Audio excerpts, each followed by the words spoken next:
nädal turgudel, minu nimi Urmas ja kätte on jõudnud meil 35. nädal, aasta on 2024. Täna on siis esmaspäev, 26. august ja vaatame siis koos üle, mida nädal kaasa tõi ja mida uus nädal võiks meile siis pakkuda, millised ootused üleval on. Eelmine nädal oli iseenesest üsna sükene mixed nädal, aga üldine foon oli ikkagi positiivne.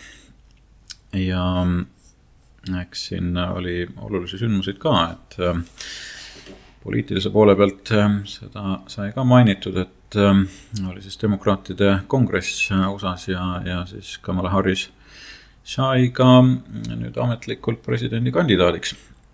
Mis aga veelgi olulisem siis finantsturgude poole pealt oli see, et toimus siis iga-aastane konverents siis ja Jackson Hole sümpoosium siis nii-öelda ja seal võttis sõna ka siis Jeremy Powell, Fedi esimees. Et siuke üldine foon või ütleme, mis sealt kõlama jäi, oli ikkagi see, et nüüd on vaja hakata ikkagi midagi muutma. Et see meelestatus on päris oluliselt muutunud. Kui vaatame korra veel tagasi, mis siin globaalselt toimus, siis Hiinas osad aktsiad on saanud päris tugeva löögi.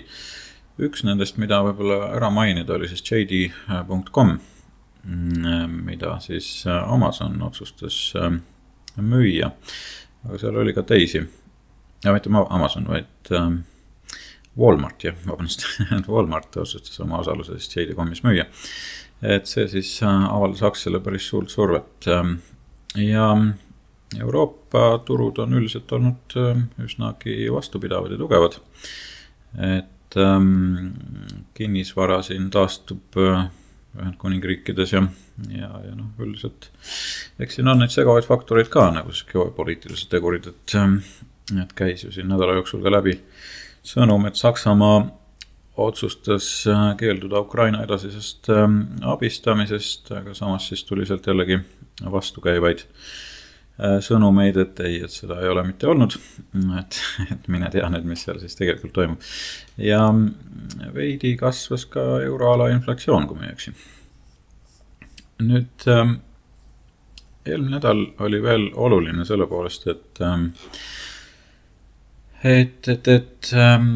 USA siis töökohtade loomine nii-öelda oli teemaks ja miks see on nagu oluline? Oluline sellepärast, et nad korrigeerivad seda iga-aastaselt. Et see on siis märtsist märtsini, ehk siis 2023 aasta märtsist kuni ka märtsini 2024 loodud töökohtade arv. Siis esialgse hinnangu kohaselt oli 818 000 töökohta rohkem kui nüüd korrektuuri järel.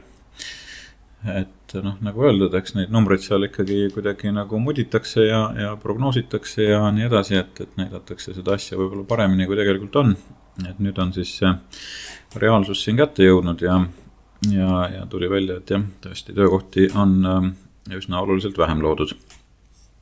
Ja kui siin vaadata nagu pikemat ajalugu, et siis neid töökohti nii palju korrigeeritud võib-olla siin viimastel aastatel ei olegi, et viimane suurem korrektsioon oli 2009 aastal, see oli siis eelmise finantskriisi ajal.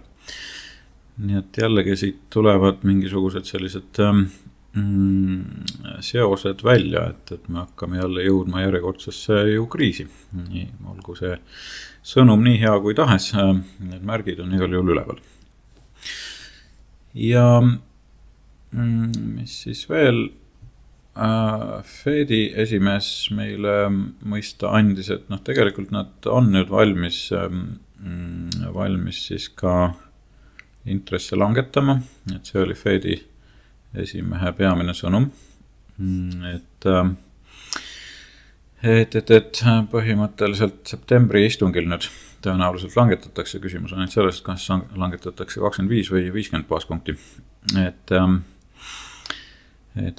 aga jah, kõik märgid näitavad, et neil selleks nüüd vajadus on, enne kui asi päris hulluks läheb.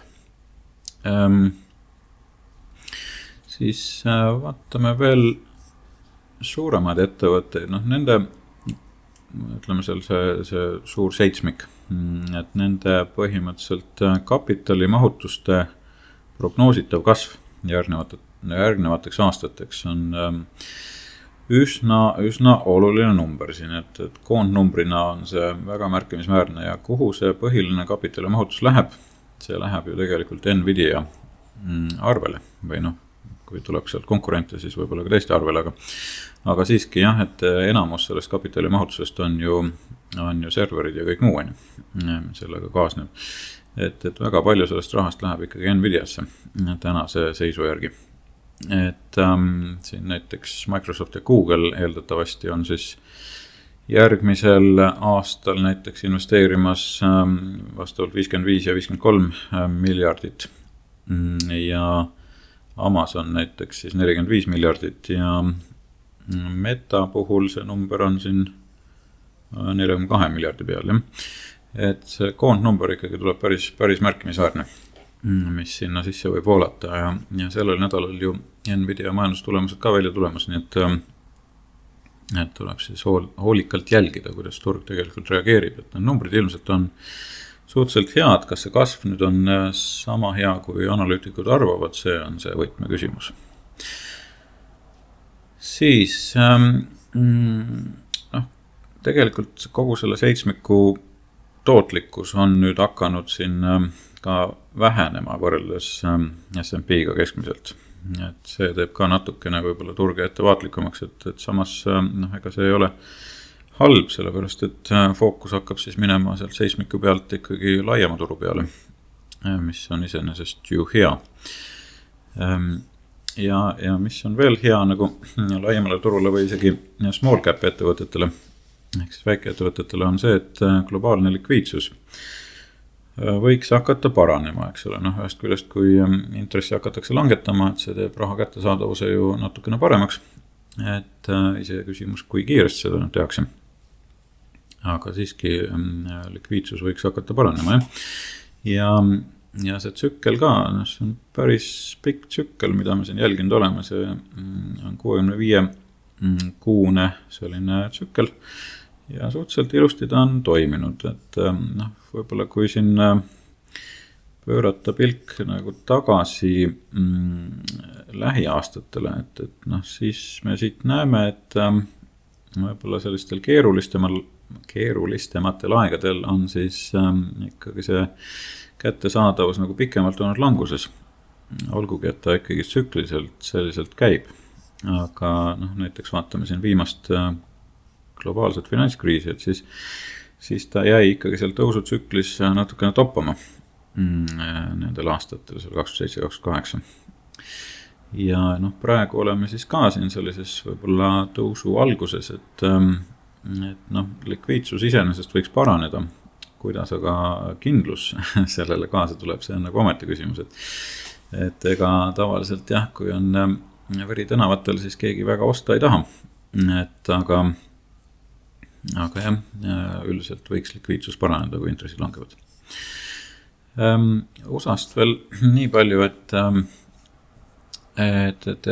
kinnisvaraturg on siin olnud ka surve all, just eriti viimastel nädalatel, ja hinnad on päris kõvasti alla tulnud, siin circa 6,9%, kui ma eksi, on siis tulnud alla viimaste nädalate jooksul ja see on üks suurimaid languseid aastast 2015, et seegi näitab seda, et müüjad on siis sunnitud oma hindu langetama, et kinnisvara müüa, et võib-olla see kannatus hakkab katkema ja eks siis turg ju vastavalt korrigeerub. Et seal on ju taga kõik need laenukulud, nii nagu Euroopaski meil siin sama lugu, et intressid on kõrged ja nõudlus on madalam, seetõttu, et raha kättesaadavus on nõrgem. Nii et eeldatavasti jah, me oleme selles tsüklis, et sellest saab juba eraldi räägitud, see kinnisvaratsükkel on päris huvitav teema ka, mida võib-olla käsitleda. Nüüd USA riigivõlg, sellest ka on korduvalt räägitud, aga veel kord siis natuke teises vaates, et kui võrrelda seda siis suhtarvuna riigi SKP suhtes, et siis on ta ka siin olnud viimastel aastatel ju ühel kõrgeimal ajaloolisel tasemel. Et isegi seal 40-ndatel, 46-ndal, kus ta oli siis 119%. Sellestki on nüüd üle läinud, et viimati oli 2020 siin 126% ja praegu on jällegi tõusuteel. Nii et selles mõttes ka ei ole see sugugi mitte hea seis ju tegelikult majandusele ega ka riigile endale. Et seal on väga palju riske, mis sellega kaasnevad, kui see suhtarv on nii kõrge. Et ühest küljest ju intressimäärad on selle tõttu kõrgemad, inflatsioonirisk on ikka veel ju olemas ja muidugi kogu see fiskaalpoliitika seal on selle tõttu survestatud, et väga raske on reageerida, kui tulevad raskemad ajad. Et selles mõttes tasub olla ettevaatlik, kui siin tuleb nüüd see majandussurutis näiteks peale, et siis on neil väga vähe, millega nagu üldiselt kaasa aidata. Et see raha pealevool, mis siin aastast 2008-2009 on olnud, võib saada ühel hetkel kas piduri või siis on vaja teha väga radikaalseid otsuseid. Mis praegu viimasel ajal on siis silma jäänud, et on dollar on languses, nafta hind on ka korrigeerunud, et pigem on ta siis nii-öelda punases olnud. Kes sellest siis tegelikult võita võiks, võib-olla, et see aitab kaasa tehnoloogiasektorile. Aga samas see sõltub jällegi rahvusvahelisest turgudest ka. Nii et aga tehnoloogiaettevõtted võiksid olla suurimad sellised võitjad siin. Aga samas, kui mõlemad on nagu nõrgad, siis see ikkagi viitab sellele, et makromajanduses on probleeme. Et kas siis on nõrgenenud nõudlus või on geopoliitilised pinged või on mõlemad, nagu meil täna on, eks ole. Et see ebakindlus ikkagi põhjustab ka tarbimise vähenemist ja seetõttu ka nafta hind on pigem languses. Ja mis veel on languses, on siis tootjahinnaindeks, ehk siis PMI, mis on olnud siin viimases kvartalist või viimasel kuul ja augustis, kui ma ei eksi, viimaste numbrite järgi kukkus 48 peale.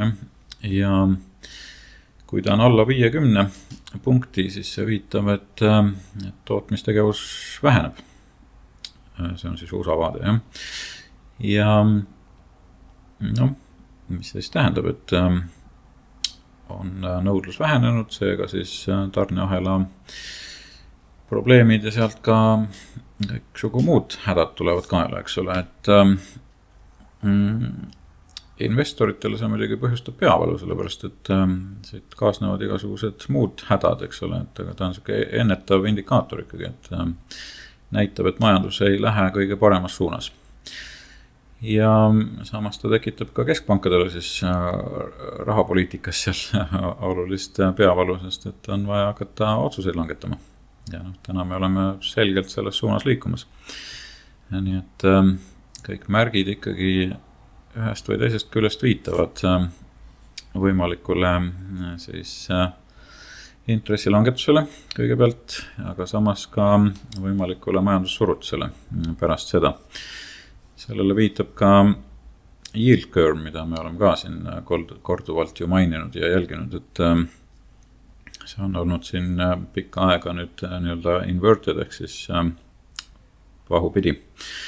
Et kui ta on siin allpool joont, siis ta on nii-öelda tagurpidi pööratud, ehk siis lühiajalised intressid on kõrgemad kui pikaajalised.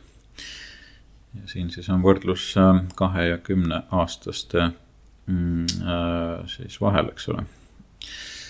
Ja kui viimati siin vaadata, et aastatel 80 ja 90 ja 2000 ja 2008, et siis on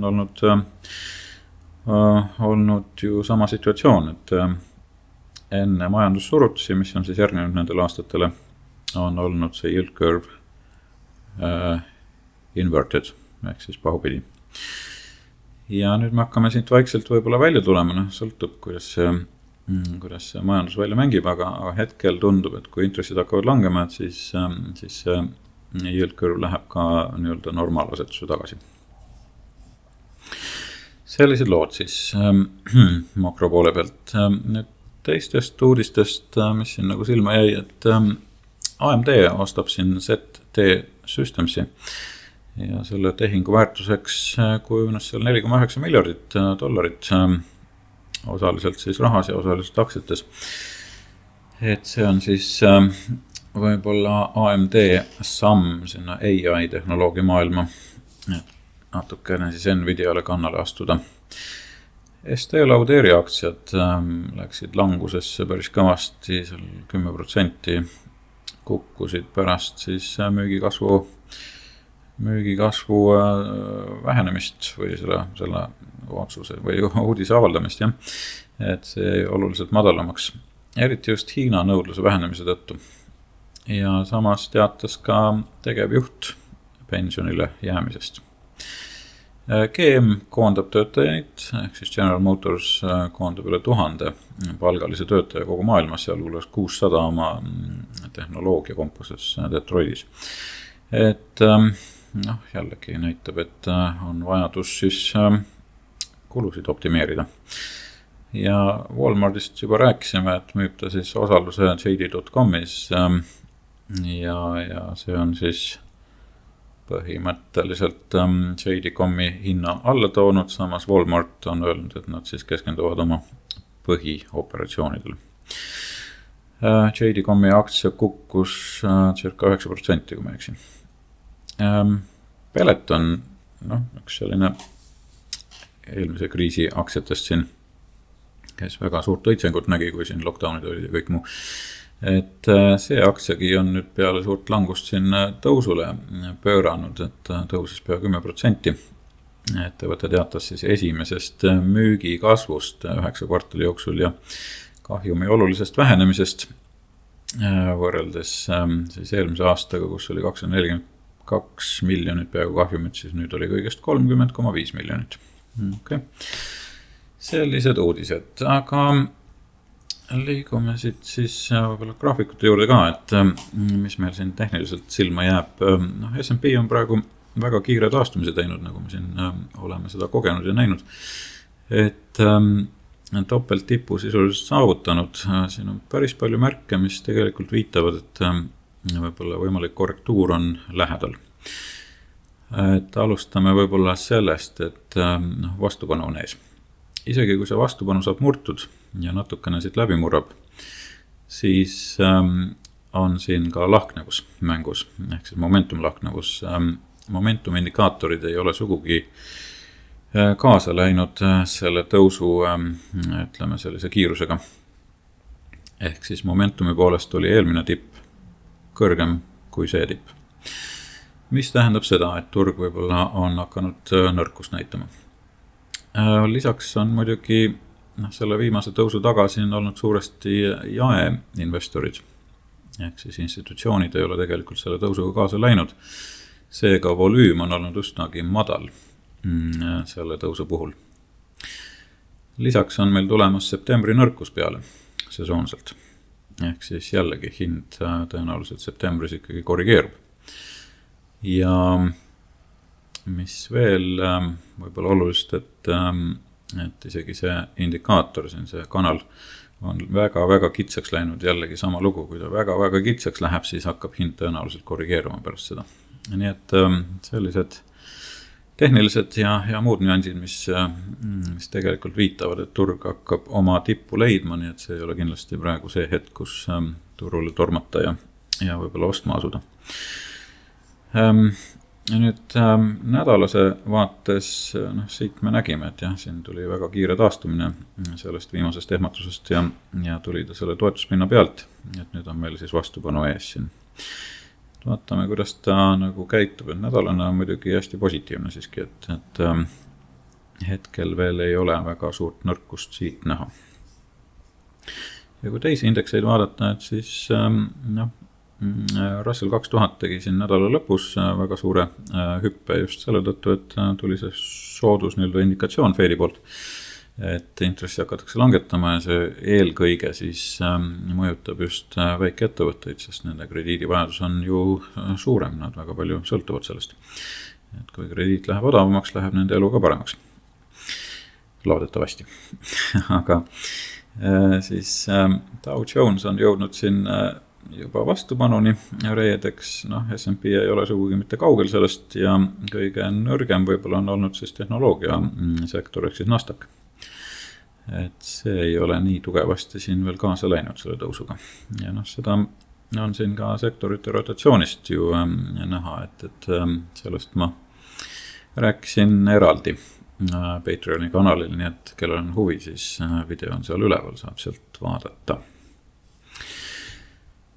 Siis 50 päeva keskmine on siin jällegi tõusuteel, et võib-olla hakkab siin juba 70-ndatesse jõudma, et võib-olla siis katsuks seda punast tsooni jälle ja siis hakkab uuesti korrigeeruma, nagu ikka. 200 päeva keskmine on püsinud väga-väga pikalt siin kõrgendatud tsoonis nii-öelda.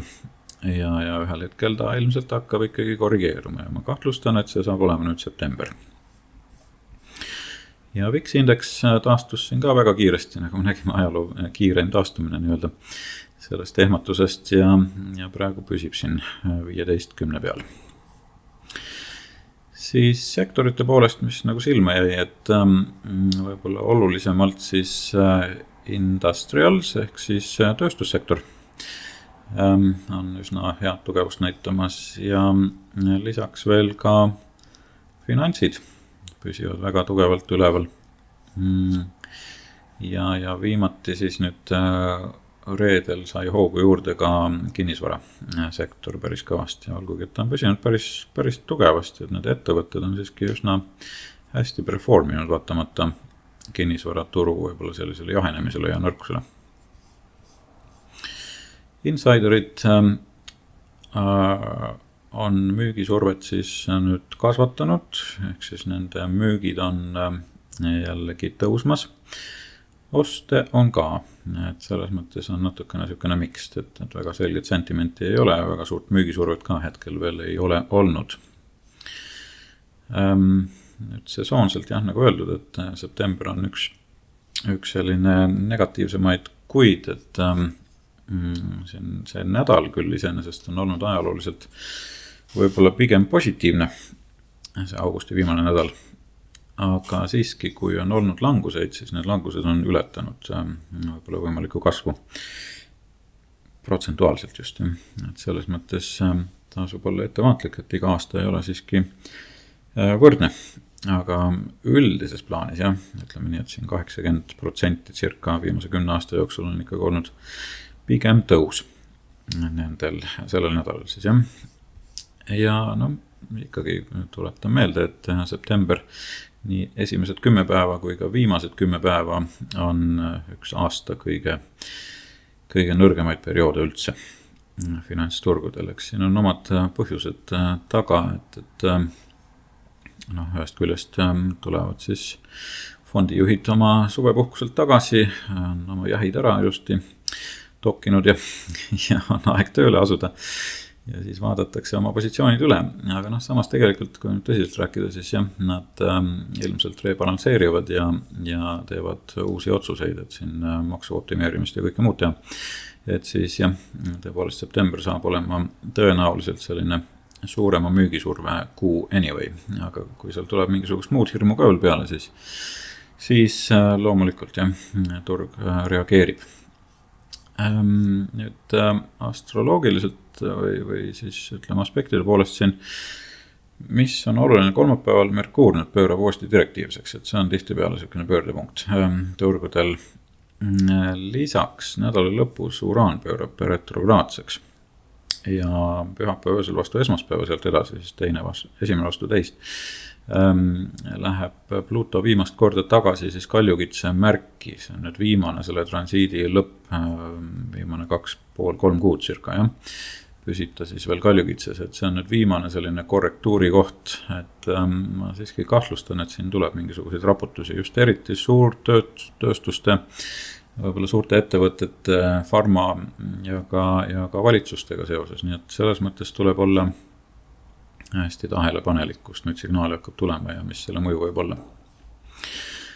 Ja siit on sina jah, et Pluto läheb siin kohe nüüd septembri alguses ja siis Kaljukitse ja püsib seal kuni siis novembri keskpaigani circa jah. Ja sealt edasi jääb ta veevalaesse järgmiseks 19 aastaks. Nii et see on väga-väga pikk transiit. Meie Blackbox mudel võib-olla veel väga suurt tugevust siin ka ei näita selleks nädalaks, et pigem on niisugune negatiivne foon püsimas ja eelmise nädala hinnaliikumine, et umbes niisugune ta siis prognoosi poolest sai ja hind ka enam-vähem vastavalt reageeris. Ja kulla puhul sai ka prognoos välja käidud Patreoni kanalil nädal aega tagasi ja reaalne hinnaliikumine siis ka nüüd siin peal enam-vähem. Et tõepoolest pidas enam-vähem paika. Siis selle nädala prognoosid on juba üleval patreon.com / turutrendid. Et sealt saate need leida ja tutvuda. Mis siis uus nädal toomas on? Uue nädala võib-olla selline põhisõnum, mis siit nagu silma jääb, et PCE ehk siis isikud tarbimis sellised harjumused ja numbrid tulevad välja. Et näitab see siis inflatsiooni seisu jällegi, et kas siis inflatsioon jätkab langust või on seal muutuseid, seda siis need numbrid reedel peaksid meile näitama. Ja lisaks siis avaldatakse neljapäeval ka teise kvartali SKP numbrid, mis jällegi annavad majanduse kohta rohkem infot ja turul osalised siis jälgivad seda hästi tähelepanelikult. Ja mis nad veel jälgivad, eluasemeturu andmeid jälgivad, et need tulevad ka siin nädala jooksul välja.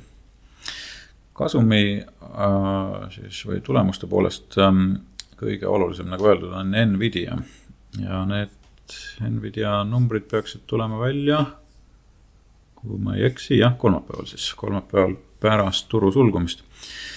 Ja sellele nüüd pööratakse küll väga-väga palju tähelepanu, et mida see siis tehnoloogiasektorile tähendab, et isegi kui siit tuleb nüüd põrge ülesse, siis ma kahtlustan, et ka Nvidia on üks nendest, kes hakkab ikkagi korrigeeruma siin veel septembris.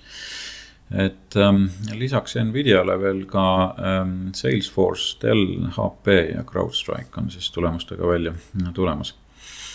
Ja tehnoloogiale lisaks on siis ka jaekaubandussektorit, et seal on siis Dollar General, Five Below, siis mis on veel, Ulta Beauty ka, see mida siis Buffett alles hiljuti siin on ostnud, et nendel ka võitakse silma peal kindlasti.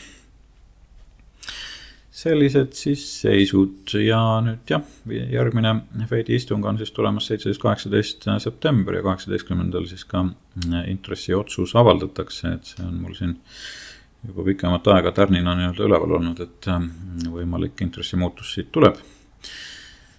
Ja vaatame siis korraks ka graafikutele peale, mis siit silma jääb, et S&P puhul siis nagu öeldud, me oleme siin vastupanu, järgmise pöördepunkt võiks tulla meil kolmapäeval 29. ja sealt järgi kohe ka neljapäev 29 on oluline päev. Et eks me siis näe, kui palju siit seda hüplikust tuleb, et ja sealt edasi järgmine on teisipäeval 3. septembril välja toodud mul siin. Vaatame kulda ka, kulla puhul siin on hinnaliikumine olnud üsnagi paika pidav võib-olla, kui neid prognoose vaadata, et võib-olla see viimane pöördepunkt ei olnud nii täpne, et siin mitte ei olnud 21, vaid oli 22 tegelikult siis põhi. Et tänase peal ta viitab jällegi uuele tipule, et see võib ka olla homme, et ikkagi tuleb vaadata, siin väike lõtk võib olla sees. Ja sealt edasi siis võib-olla hakkab hind natukene korrigeeruma, et järgmine pöördepunkt on siin kolmapäeval ja sealt edasi siis juba 3. septembril. Mis veel? Bitcoini koha pealt, Bitcoin on ikka sellises üsna nõrgas tsoonis, kuigi nüüd on hakanud juba natukene tugevust näitama, et siin järgmine vastupanu on tulemas seal 68 500 peal. Et hetkel ta on ilusti olnud siin taastumise faasi, nii-öelda saanud siukse ilusa toetuspinna ka alla. Ja Tallinna turg endiselt väga kehvas seisus, endiselt langeb. Niiviisi ja need suuremad, need ma nüüd tõin välja siis nädala ideedes ka, et võib-olla siin ei hakka pikemalt peatuma. Nädala ideedes ma katan ära ka need võimalikud kauplemisideed. Need on ka üleval Patreoni kanalil, et võib-olla siis kellel on lähem huvi, siis vaadake sinna. Sealt saate lähemat infot, see video on juba üleval. Aga minu poolt praegu igal juhul suur tänu, et oled olnud minuga ja loomulikult jaga ja like'i ka seda videot, et see aitab infol levida ja kui on küsimusi või ettepanekuid, siis loomulikult need on teretulnud kas siia video alla või näiteks e-mailile urmas@astroloogiaabi.ee. Mina ka tänan ja soovin sulle edukat nädalat, kõike head!